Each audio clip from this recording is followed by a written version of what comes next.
And the reason for that is the moment these case studies get chosen formally is once the report gets submitted and I grade it. So if you are choosing an algorithm that you want to kind of get your hands on, what I would recommend is submit your report as soon as you're comfortable with it and send me an email if you want me to grade it before the deadline. So before deadline, whatever emails I get, I grade them in that order. Everything after the deadline doesn't depend on the order that is coming. Charles Patel got an email. In particular, I did receive the email. I typically, these things is probably 2 to 3 days. And if you submit before the deadline, the most common reply probably give is, I do not have time to grade it yet, but looks like your choice is okay. But even that might take 2 weeks. Any other questions?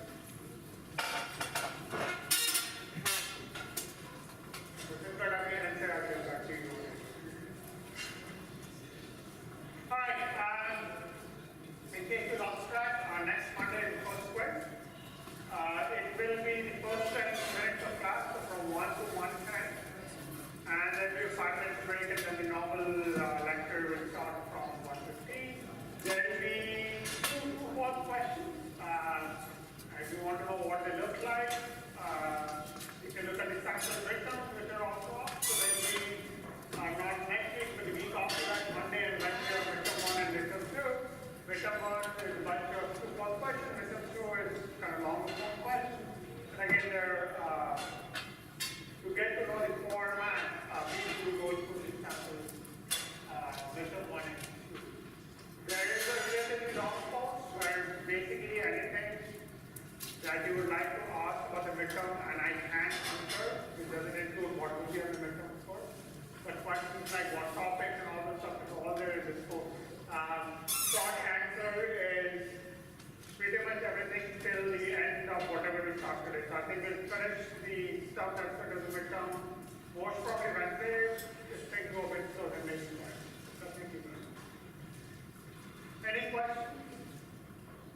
On quiz, sample, midterm, midterm?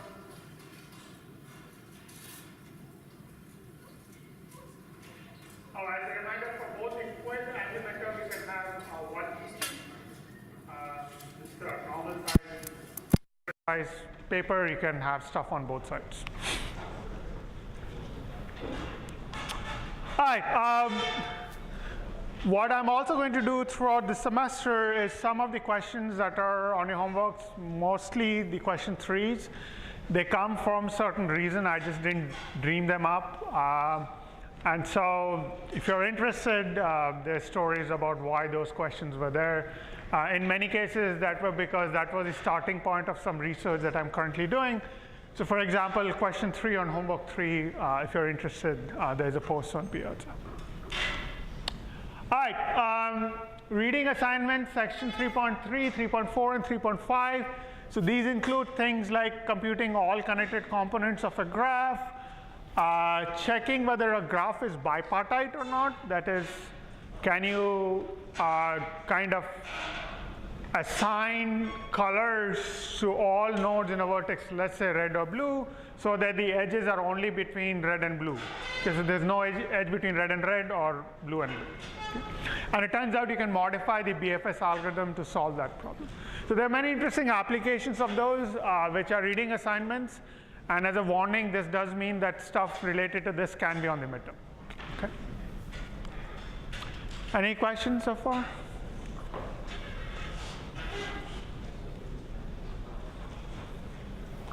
All right.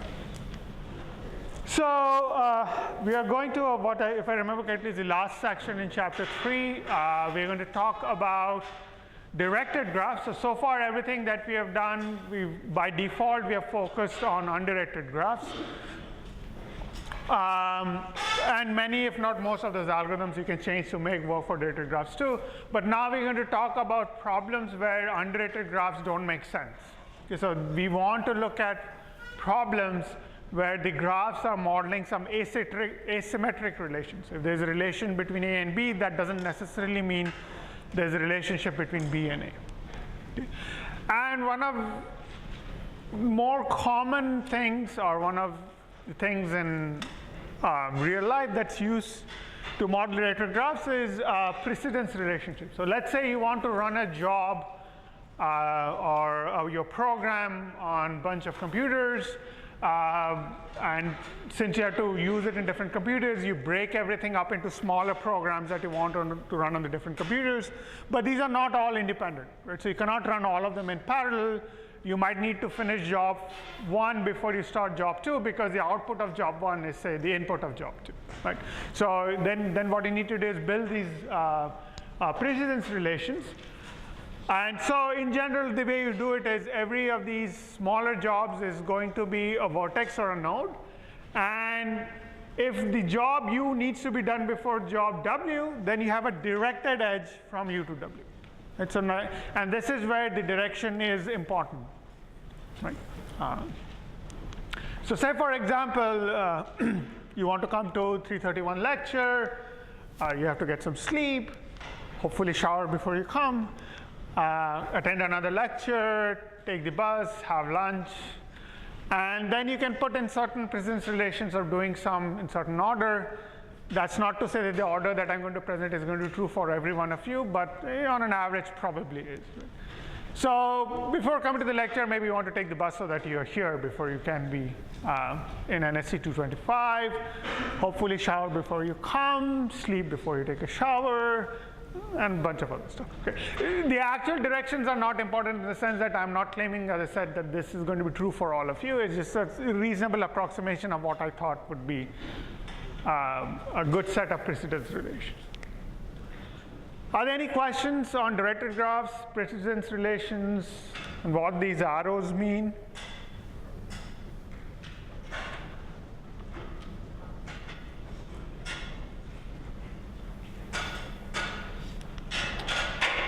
So one of the things to notice, and this is what I mean by the graph is directed, that is, if there is a relationship from U to W, that doesn't necessarily mean there is a relationship from W to U. And if you now draw the adjacency matrix of the graph, the matrix is what's called won't be symmetric, because if there is a 1 from U to V, it doesn't mean there's going to be 1 from V to U. Right? So that's the definition of the matrix not being symmetric.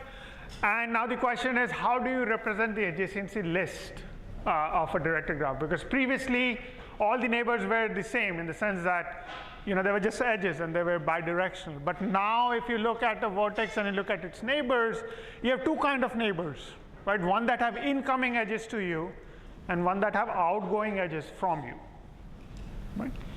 And so the way we are going to do this is every vertex, instead of having 1 adjacency list, will now have 2 adjacency lists. One is a list of outgoing neighbors and the other is a list of incoming neighbors.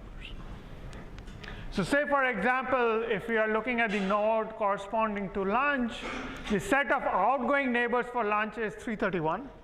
So the outgoing neighbor list just says 331, whereas the incoming list is shower and this other class. So the incoming neighbors of lunch is shower and 331. Oh, sorry, this other class that you have to. Does that make sense? Is it clear how you would modify an adjacency list to work for a directed graph?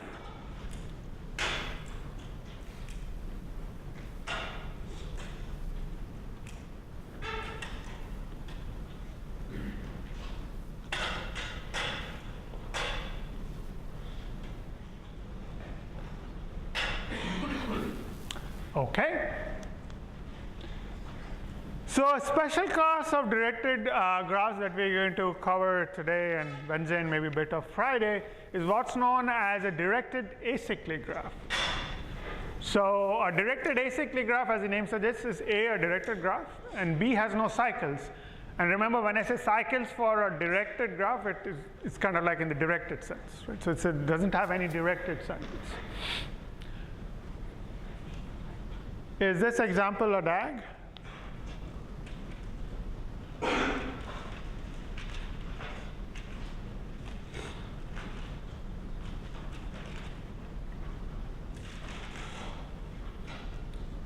How many think no? How many think yes? All right, others don't care. It is, and it does not have a directed cycle. It's a directed acyclic graph. And if we go back to our motivation of having these various jobs and they're having precedence relationship, if your precedence graph has no directed cycle, it means your precedence relations are consistent, right? If you have to do 1 before 2, 2 before 3, and 3 before 1, you're never going to get that done, right? If you have a directed cycle, you're in trouble. So the fact that your precedence relation graph, which is directed graph, does not have any directed cycle means that there is indeed a way to schedule all of them so that you can get everything done in time. So if you have to do, say, the 10th job, you do all the jobs that are needed before you can start the 10th job. So there is a notion of, or if I give you a directed graph or directed acyclic graph, there is a notion of trying to quantify this, like is there an ordering of the jobs so that you can get all of them done in time? And it's known as topological ordering or topological sorting. I think I learned it as topological sorting when I took algorithms, but the book says ordering, so I might just switch back and forth between it. So here's, and I'm not going to kind of argue why, I'll just give you one ordering to show that this is possible. So in particular, I claim the ordering of, sleeping first, then shower, then bus, then other class, then lunch, and then 3:31 is a valid way of ordering things. And I didn't have space to do it from left to right, but think of edges going from top left towards right bottom as going forward, right? So it is indeed the case that if I sleep first, then I satisfy all the requirements for taking a shower or taking the bus. Right, so edges are going forward. Similarly, if I take the shower second, then all the jobs that require you to shower before doing the job are also okay, right? So in particular, taking the bus or eating lunch or going to 3:31 all come after. And indeed, if you kind of just go down and draw all the precedence relations, you see that all the edges are going forward. Okay? So edges going forward is good, right? So he's saying if I'm got done with this job 10, then every job that I need to finish after this is coming after in time, so I'm good. Right?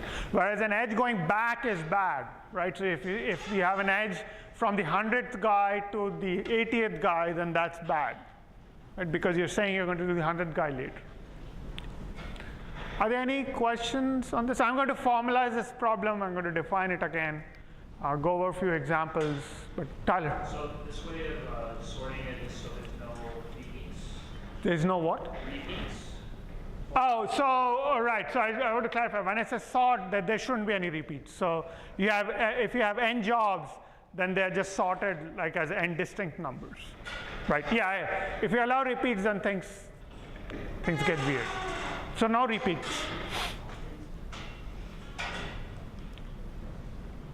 Any other questions?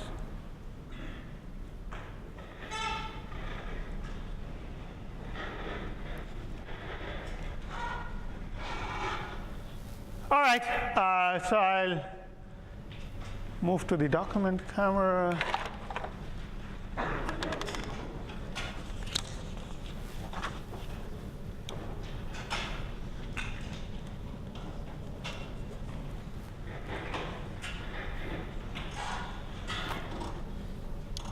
All right, so again, I'll start off with directed acyclic graphs. And we'll shorten directed acyclic graph by DAG for the first initials. So definition, as I said, a directed graph G is a DAG if it has no directed cycles. Again, technically, I didn't need to clarify that it's a directed cycle because by definition, a cycle in a directed graph has to be directed, but just to make sure there is no confusion. Okay. So let's see. So if I draw this directed graph, Is this a DAG?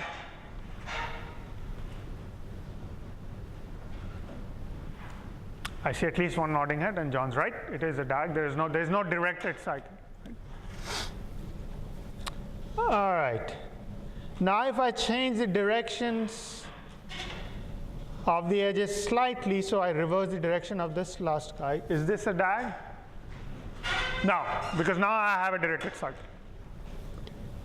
So again, I mean, the point is, if I remove the directions from these guys, these two graphs are the same, right? In the undirected sense, they both have a cycle. But again, it's important when we're talking about directed graphs and cycles and DAGs in particular, we're talking about cycles when you take the directions into account. All right, that's that. The next definition is topological ordering, or sometimes I said I'll call it sorting, of a directed graph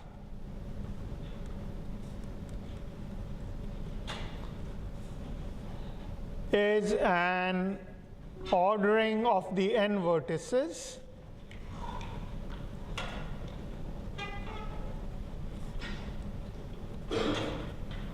so they're ordered from left to right. U1 comes first and UN comes last.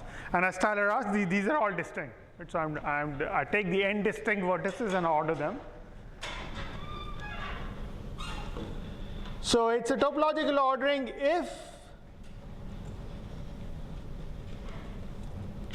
if you look at any edge, and let's say the starting point is ui and the ending point is uj, then it has to be the case that I is less than j. Right? So again, if you kind of draw these out, all the edges should be going forward. So in other words, what's not allowed is an edge kind of going in the backward direction.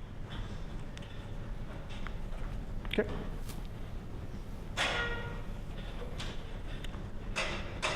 Okay, so let's kind of do a couple of quick examples. So let's look at this graph. So my G is a C. So if I order things as A, B, C, is this a topological ordering? Let me help you. Let me actually draw all the edges. So there's an edge from A to B. Then there's edge from B to C. And there's an edge from A to C. Is this a topological ordering? How many think no? Okay, how many think yes?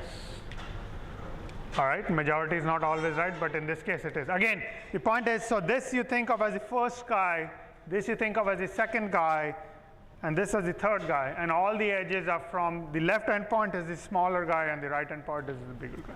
Right? All right, let's look at, let's say CBA.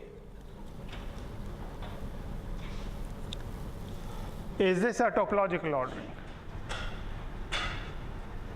How many think no? No one thinks. How many think yes? Okay, for those of you think yes, why is it the case? I have to ask your name. Brian? Because it's the same thing as the graph that you said. Okay, good. So good in the sense that, not that the answer is right, but good in the sense that this is a good confusion to clarify now.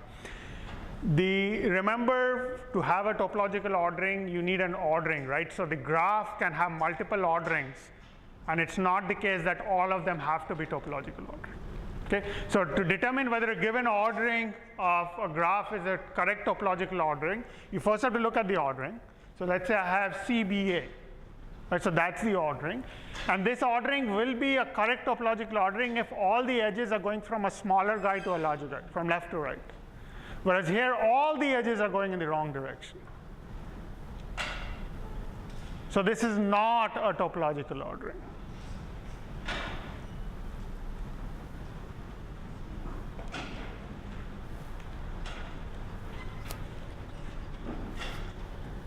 Okay, let's do another example. Let's say I do the ordering A, C, B. And now if I draw the edges, there's an edge from A to B, edge from A to C, and an edge from B to C. How many of you think this is not a topological order? Okay, how many of you think this is a topological order? How many of you don't care? All right, this is also not a topological ordering because I have one edge that's going backwards. Right, so even having one backward edge is bad. Right? So you need to have all the edges going forward. So it turns out that this is a special example of a graph where there is only one topological ordering. Okay. So in particular, this has to be the ordering. You pick out any other possible orderings, none of them are topological ordering. Okay. So this is the only topological ordering for G. Let's look at a slightly different graph just to make things interesting. So now I have A, B, C, D, and E. And I only have three edges. So there's a directed edge from A to B, a directed edge from A to C, and a directed edge from D to E. Okay. All right, so let's look at few orderings. So if I have A, B, C, D, E, and I draw all the edges, there's an edge from A to B, edge from A to C, edge from D to E. Is this a valid? How many of you think this is not a valid topological ordering? How many of you think it is? All right, again it is because they're all going forward. All right, so let's do a few more examples. Let's do a case where I switch the order between B and C here. So I have A, C, B. And I have D and E. And again, this is a valid topological ordering because again, everything is going from left to right. And so it turns out there can be many of these. You can have D, E, A, B, C. This is also a valid topological ordering because again, everything is going forward. You can mix and match A and D if that's what you want to do. You could have A, D, B, E, C. And so there's an edge from A to B, edge from A to C, and an edge from D to E. And again, this is a valid topological ordering. Again, all the edges are going for left. I have to ask your name. Adam. For the third one down, should it be A goes to C instead of A goes to B? Or no, A goes to C instead of B goes to C? Thank you. Yes, thanks.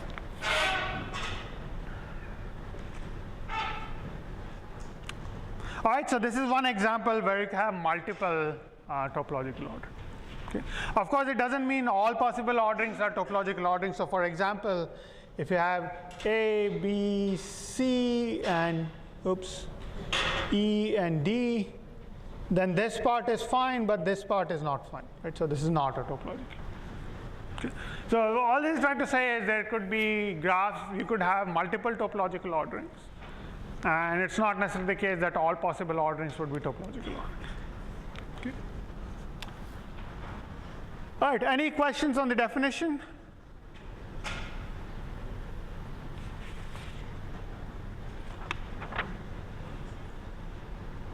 An. Yeah, is it possible that for DAG to have an isolated vertex? For what to have an isolated vertex? Or you mean, can you have another vertex that doesn't have any edge to any other guy? Yes. So if, for example, you had a guy F over here, I can put F anywhere, and it won't mess up with any of your topological orderings. So again, the important point is the ordering is not independent of your graph, and it really depends on your edge structure, right? So for example, so here is a rear corner case. Say you have a graph where there are no edges at all, right? All of them are isolated. Then all possible orderings are valid topological orderings. Because since there is no edge, mathematically every edge is going forward.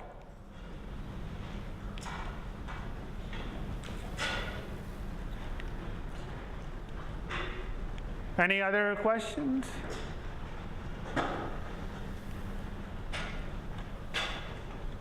All right. So given this, the problem that we want to solve, the algorithmic version of this problem.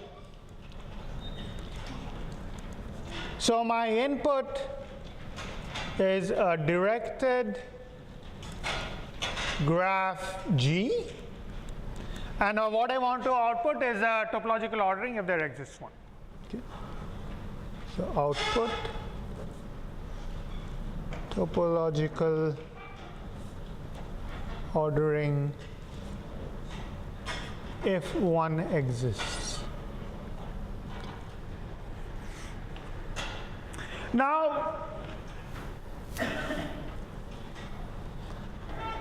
one thing that you have to realize is that it's not necessarily the case that every directed graph A is going to have a topological order, right? So for example, if you get this graph, it doesn't matter how you order the three vertices. There will always be one guy that's going backwards. So more generally, if your graph has a cycle, directed cycle, then you can never have a topological order. Okay, so we're going to kind of formalize this next, but before I go on, are there any questions on the definitions or the problem that we're trying to solve?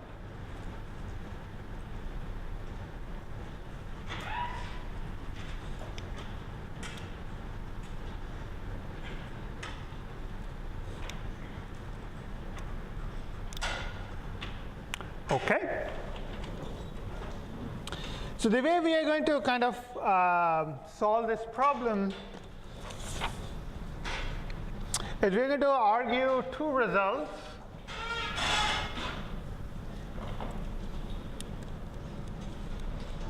The first one is what I just said, that if you have a directed cycle, there's no way you're going to get a topological ordering. And the way I'm going to state it is kind of the contrapositive of that. So you're going to say if G has a topological ordering,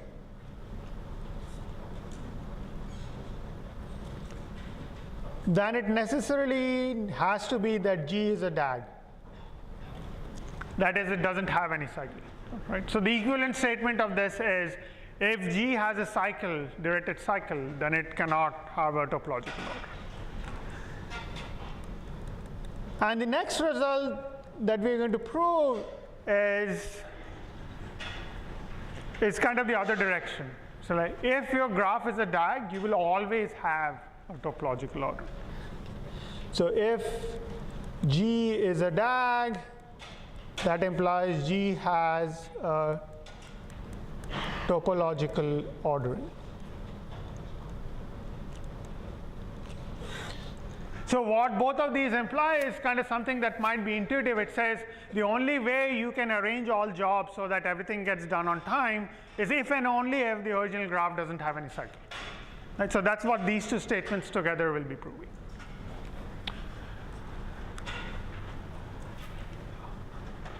All right, so we'll do proof of lemma 1. And as I had mentioned, from now on, I'll be focusing just on the proof idea. You can go read up the book for the actual proof details. Again, any guesses what technique we're going to use? Sorry? Prove by contradiction. So we're going to prove by contradiction. And so remember, what are we trying to prove here? We're going to trying to prove something of the form A implies B. Right? So we want to do not of A implies B. And if you remember your discrete math, this is equivalent to saying A and not B. Right? So you're saying the stuff on the left-hand side is true, but the stuff on the right-hand side is not true. Right? So this is the logical equivalence between these two. So to do that, we're going to assume that G has a topological ordering, but for whatever reason, it ends up having a directed cycle. So assume U1 up to UN is a topological ordering of G, but G has a directed cycle, let's call it C. So again, to remind you, a directed cycle will look like a bunch of guys going around, and then at the end you're coming back, right? So now we want to come up with a contradiction, and what we're going to do is we're going to come up with a contradiction to show that the ordering U1 to En cannot be a topological ordering. In other words, we're going to show that there is an edge from a guy that comes later to a guy that comes before. Okay? And there are many ways you can do this. The way we're going to do is kind of a cool trick that you can use in lots of places. Sometimes when it seems like you don't know which of one of the many elements to pick, because it seems like you'd probably do the argument with any, sometimes it's always easiest to do the argument with, say, the smallest or largest in some appropriate sense. So sometimes when you can't make up your mind, figure out a tie-breaking mechanism to help you. Right? So in this case, you can indeed argue that this is a contradiction by basically picking any possible vertex and doing some arguments. But what we're going to do is break ties as follows. We're going to look at the vertex with the smallest index according to this topological order. Okay. So what we're saying is, let I be the smallest index. Again, remember, all of these are from 1 to n, such that ui is in C. So I'm looking at all the vertices in the cycle. I'm looking at its rank or its index in the ordering, and I'm picking the guy in the cycle that comes first in the order. So I have some vertex ui, this is my smallest. And the fact that this is in a cycle means there has to be an edge coming in from some other guy into it. Okay. So this implies, as C is a cycle, there exists J such that Uj comma Ui is in the cycle, or there is an edge, because I mean that's what you need for this to be a cycle, right? So you have some guy Uj that has an edge going into it.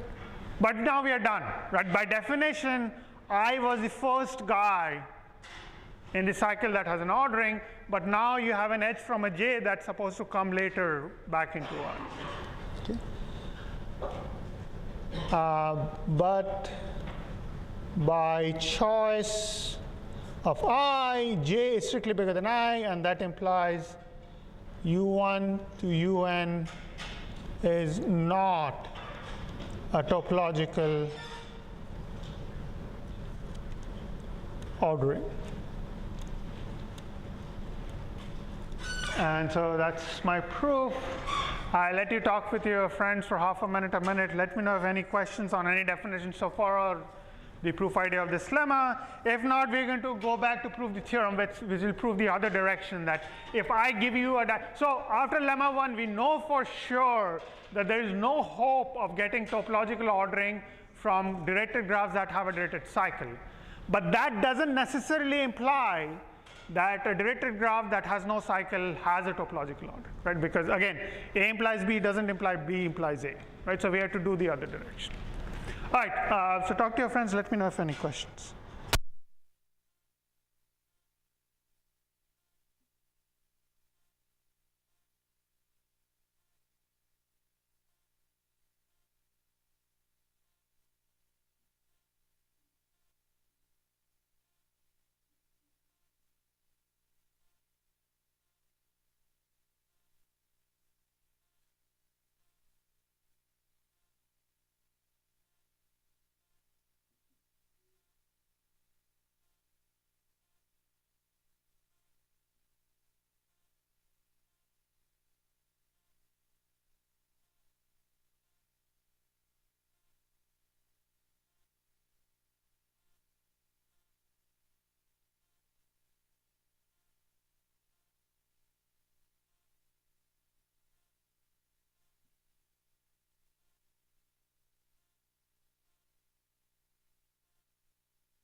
Are there any questions?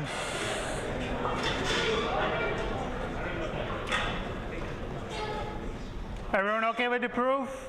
Questions?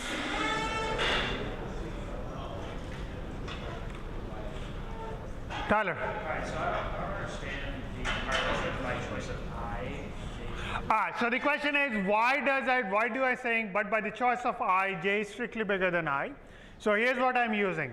I assume that I is the smallest index of any guy within the cycle, right? That's by definition. But uj is also in the cycle. But I is the smallest index. So j cannot be smaller. And so this is what I meant by tie-breaking thing, right? So more generally, it's known as an extremal kind of argument. You look at kind of the minimum or the maximum within a set, and then you can make some nice arguments about that. Good. So put another way, I'm using the fact that the minimum is the smallest. Everything is greater than or equal to the minimum. Any other questions?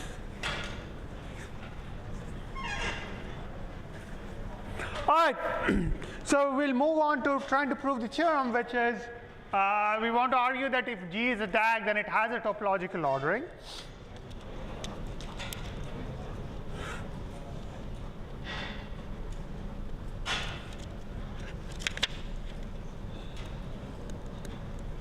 So the proof idea is very similar and similar to the proof idea of the theorem that the first theorem we proved in class.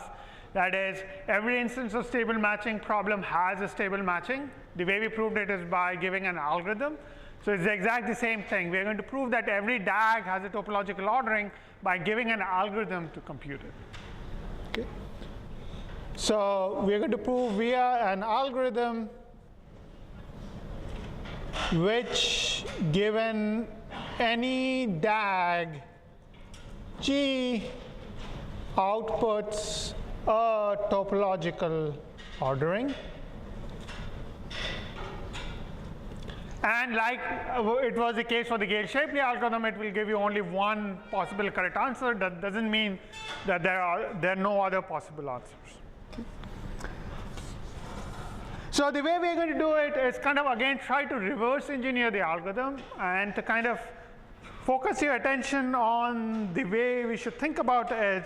Is we're going to do a mental exercise. We're going to say, let's say by magic I give you the ordering, right? So let's say I tell you what the ordering is.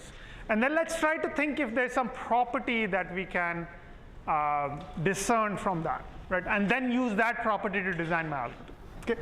So this might be a bit too vague, so let me make it a bit more precise.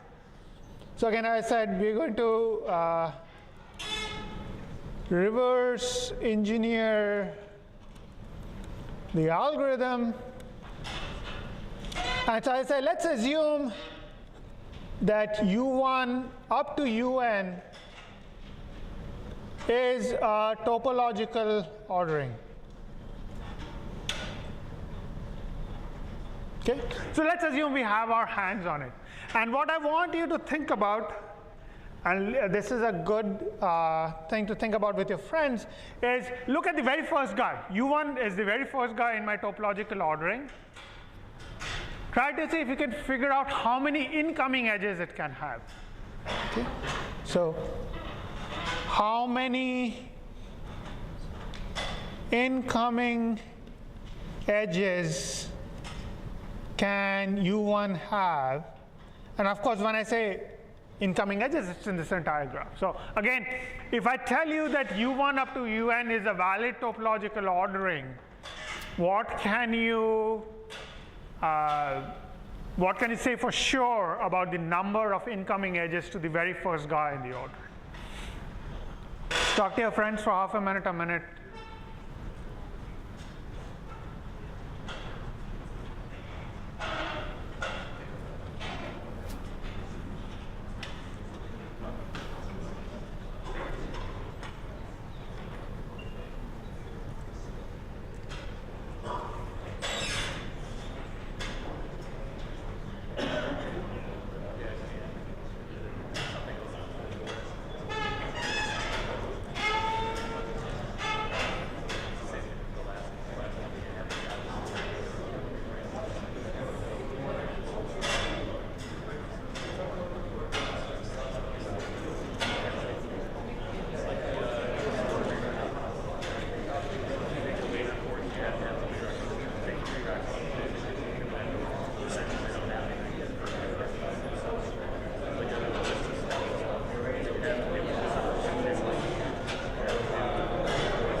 Any questions?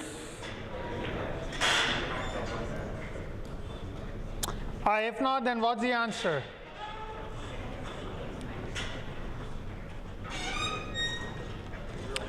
Stephen? 0. 0, right? And why is that? Well, let's look at, my topological ordering. U1 is the very first guy. If there's an incoming edge, by definition, it has to be a backward edge, right? Because U1 is the very first guy. If there's any incoming edge, it has to come from a later guy to that. Right? So at the very least, if you have a valid topological ordering, you know for sure that it cannot have any incoming edges. Right? So okay, this cannot happen. Answer is 0. Okay, good. And so let's build on that. And what we're going to do is look at, so let's say this is my graph G. Right? If someone has told me that U1 is the very first vertex, I know there are no incoming edges.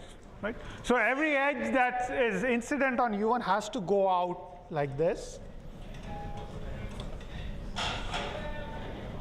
And what we're going to look at is the graph that you get by throwing away the vertex U1 and all of its incident edges. Okay? So more formally, G prime, sometimes people just say, just remove the vertex U from the graph G. This is mathematically not well defined. So this, by definition, means you're looking at the vertex set where you're dropping the vertex U, and you're going to drop all the outgoing edges as well. Right? So it's E minus UW in an edge. So again, you pick the vertex U, throw it away, and throw any edges that were going out of it. Okay? You'll get a smaller graph G prime. Right? The second result that we'll need is that G prime itself is a DAG. Okay? Now intuitively this makes sense because throwing away edges can never create a cycle where there were none to begin with. Right? So if there were no cycles, if I'm just throwing stuff away, I cannot create a new cycle. So this is the intuition. Again, I'm going to leave the formal proof of this as an exercise, but the intuition is throwing away edges can never create a cycle. So this is an exercise, and the basic idea is deleting edges cannot create a cycle. Okay? So we're making progress, right? So let's say if someone told us what vertex was, then we're in good shape. We throw it away, we are in a DAG, we are in a smaller size graph, maybe we should do recursion, right? So we're kind of going in the right direction. So you start off with a DAG. If somehow someone tells you that there's this guy that has no incoming edges, I can throw it away and still remain a DAG.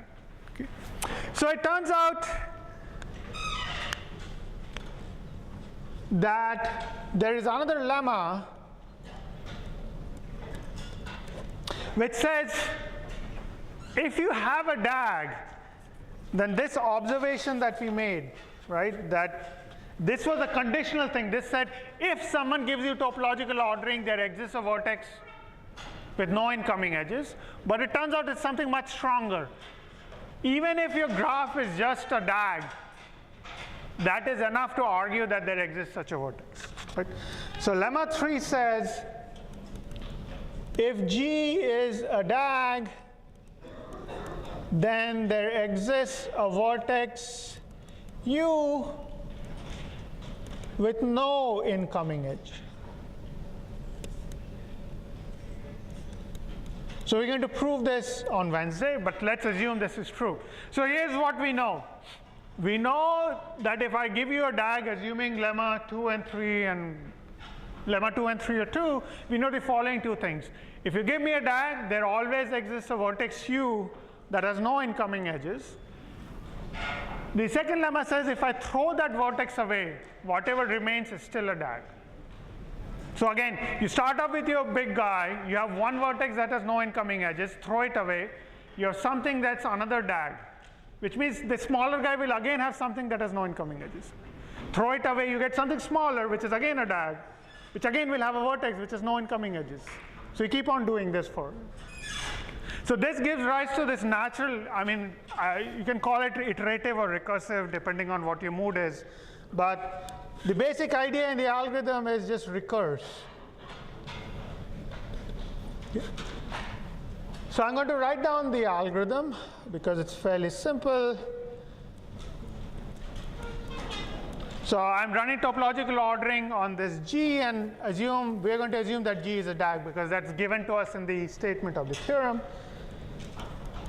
So we have to look at a base case, and the base case is if you have just one guy with no edges whatsoever, then a valid topological ordering is just output that guy. This is saying, for example, if you look at the sorting thing, the sorted order of one element is the element itself, right? In that case, output U. Otherwise, by lemma 3, we know there exists a special guy with no incoming edges. So let W be the vertex in G with no incoming edges. Okay. Again, this exists due to lemma 3.